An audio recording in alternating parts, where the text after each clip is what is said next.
Bonjour, je suis sur le mensuel. C'est celui-là. Avec l'homme, la Belle et la Bête, pardon. Ah, non, mais là, c'est pas la Belle et la Bête. Ah si, c'est la Belle et la Bête, oui. Mais c'est Walt Disney, ça. Oui. Oui, c'est pas le Cocteau. Voilà. Et je suis là, moi.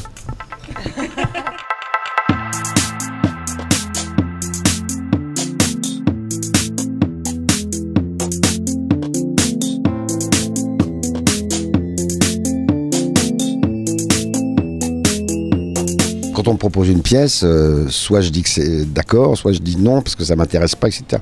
Personne ne nous oblige. Un film, on s'en fout un petit peu parce que c'est un mois et demi maximum, etc. Un mois et demi, c'est le temps de la répétition au théâtre. Et après, on doit faire 4 mois, 5 mois avec les mêmes acteurs tous les jours.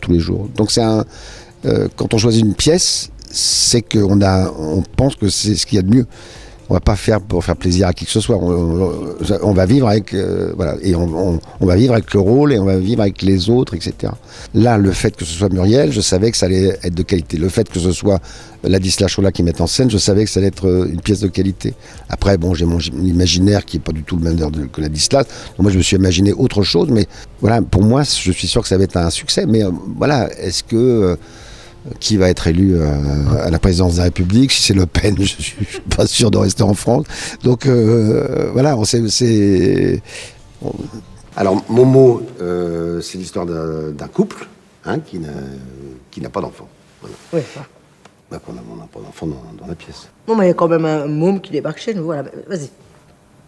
Attends, Muriel, on n'a pas d'enfant dans la pièce. Comment on fait? Pourquoi le môme, il nous reconnaît, alors? Ah, parce qu'il est fou. Il y a un moment donné, pour que tout le monde vienne, c'est qu'il faut qu'il y a... Voilà, c'est un ensemble. Donc si Muriel vient, c'est que la pièce est vraiment bonne. Et je veux dire que quand j'ai lu sa pièce, non seulement je riais tout seul, mais en plus, je m'imaginais Muriel puisqu'on m'avait dit que ce serait Muriel qui la jouerait. Et je m'imaginais dans le rôle, mais ça va être un carton voilà, extraordinaire. Et puis la mise en scène aussi, parce que faut citer la mise en scène de Ladislas Chola, qui a un talent fou. Moi, c'est la deuxième pièce que Ladislas met en scène de Sébastien Thierry. Et il a compris quelque chose de l'univers de Sébastien. Et, voilà. Puis en fin de compte, ce qu'il y a de bien, c'est que tout le monde a compris son univers et on joue, je crois, comme lui, en tout cas, a rêvé qu'on la joue.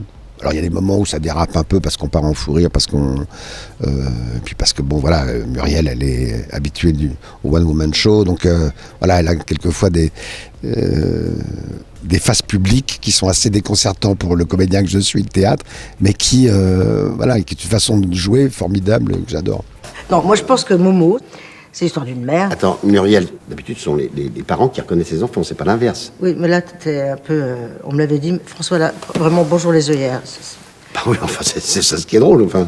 Ah, parce que c'est une pièce drôle. Enfin, une pièce avec Muriel, Robin, oui, c'est drôle, oui. Je savoure ça parce que moi j'ai joué dans des spectacles, j'ai joué des spectacles devant des salles vides. On jouait devant 2-3 spectateurs.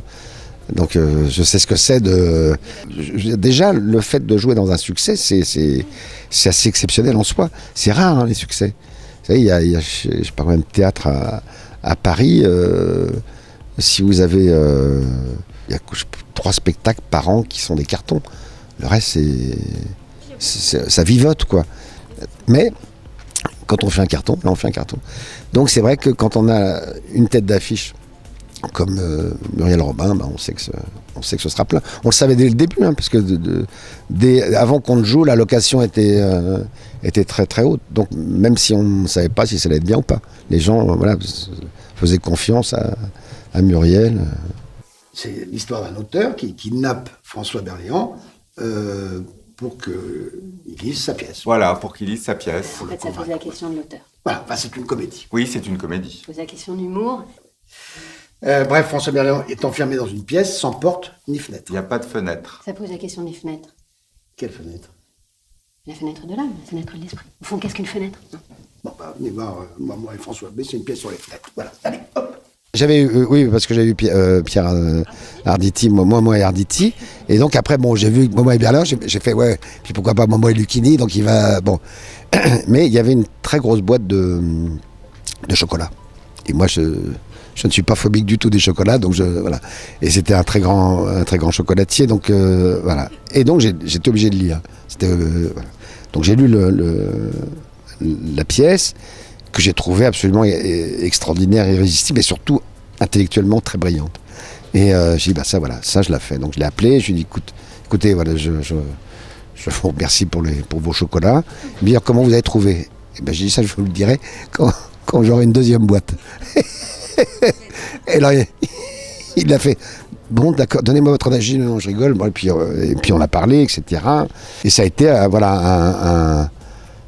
un moment assez étonnant parce que évidemment le lire, bon il y avait des choses, en plus c'était drôle, il avait vraiment été j'avais écrit un bouquin, donc il avait des informations que j'avais données, donc il y avait ma première maîtresse, pas femme mais ma première maîtresse à l'école, donc le nom, et effectivement ça me faisait rire parce que voilà, c'était vraiment mon histoire, quoi. Et puis sur la première pièce que j'avais jouée, la première, etc. Et donc voilà, pardon. Non, je ne suis pas au stade. Pardon. Je suis pas qu'une comique, François. Oh, écoute, je n'ai pas dit ça, Muriel. Je peux aussi jouer tragique. Mais moi aussi, c'est pas le problème, c'est juste que c'est une pièce comique. Bah, je m'en fous, je jouerai tragique. Ah bah ça va être gai. Qu'est-ce que t'as dit? Bah c'est une passion, hein. Quand c'est une passion, ça passe pas, là pour le coup.